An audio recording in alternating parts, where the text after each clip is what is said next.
Hello again. Thank you once again for helping serve in VBS this year. It's going to be a fantastic week. My family is spending the week in Washington, D.C. You can see the house behind us that we're renting with Paul's extended family. And we're spending this week in Washington, D.C., but I'm still working on VBS. So I wanted to send out this second training video to you. This video is all about expectations, what we expect of you as VBS leaders.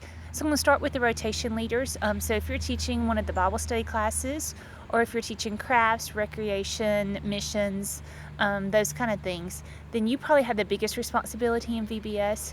You should already have your material, so your job is to prepare that material and to be ready to teach each day. But you also have a responsibility of decorating your area and having it decorated with the theme.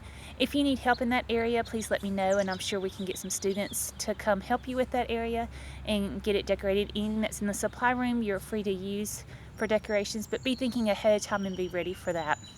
If you are an age group leader or an assistant leader in that, your main responsibility is to take the kids from place to place. But even though you have no real teaching responsibilities, you're not preparing a lesson, I do want you to be familiar with the stories. So in the Google Drive that I've sent you a link to and will be at the bottom of this email as well, there is a Bible study summary. I've already told you the Bible stories for each day. They're stories that you probably already know, but I would like to encourage you to take those stories, read the summaries that I have written, but also go and read them from the Bible and be ready to talk to the kids about it. As you're sitting in the hallway waiting on crafts, if you're in line for snacks, you can have some conversations with the kids about the stories they're going to be learning that day. And this year, we really want you to emphasize getting to know your kids, especially those unchurched kids. So on your clipboard, you'll have a list of kids that will be in your class, and we will highlight in some kind of way those kids who did not list a church home on their registration form. And we really want you to be intentional with those kids. Find out as much information as you can. Find out if they do go to church anywhere. Find out how their parents feel about church. Write notes on that form, and we will enter those in our database, and it will really help us with follow-up. So really seek out those kids, be intentional, know their names, know their family members, look for chances to talk to their parents. That's where the difference in VBS comes. I've said this before, but I want to emphasize it again. Our goal is not to have the biggest VBS ever. It's not to have all the kids from all the other churches come to our VBS so we can say, hey, look how many kids we have. Our goal is to share the gospel with families. And so our best hope of doing that is to connect with these families that do not go to church anywhere. So we really want to emphasize that. So look for those kids, have conversations with those parents, talk to them, give us any information you know about them. We'll do some follow-up phone calls, maybe visits to the home. Not sure exactly what we're going to do to follow up at the end, but the more information we have about that family, the better our follow-up will be. So just make notes on that, have conversations with the kids, get to know them, and just really spend time emphasizing the gospel. Look for opportunities to share the gospel and the whole reason why we do VBS with all the kids, but especially with those kids that do not list a church home. And then the responsibility for everyone is to participate in whatever you're doing.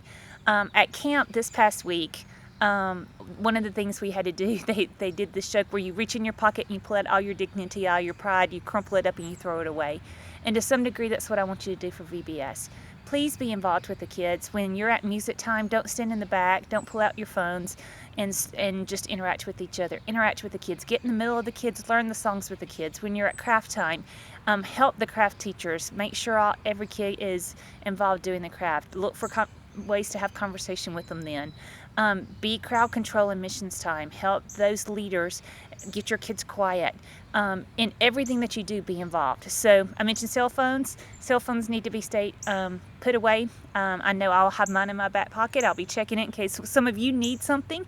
Feel free to use it at those times, but this is not the time to be looking on Instagram, Facebook, or whatever else you want to be doing, Snapchat. You really need to be focusing on the kids. So keep the cell phones away as much as possible. And even when we're sitting in groups, when 2 or 3 classes come together, and I know you want to talk to your friends and hang out with your friends, but these 3 hours of VBS during the day are about the kids. So be involved, jump in with the kids, do what they're doing, and participate in all that they do. And even if it means being crazy, being silly, being funny. So I just Again, thank you. If you have any questions leading up to VBS, just please let me know. I'll be glad to answer them. I'll be back in the office starting on Monday, and I just look forward to a wonderful week that we're going to have. Thanks.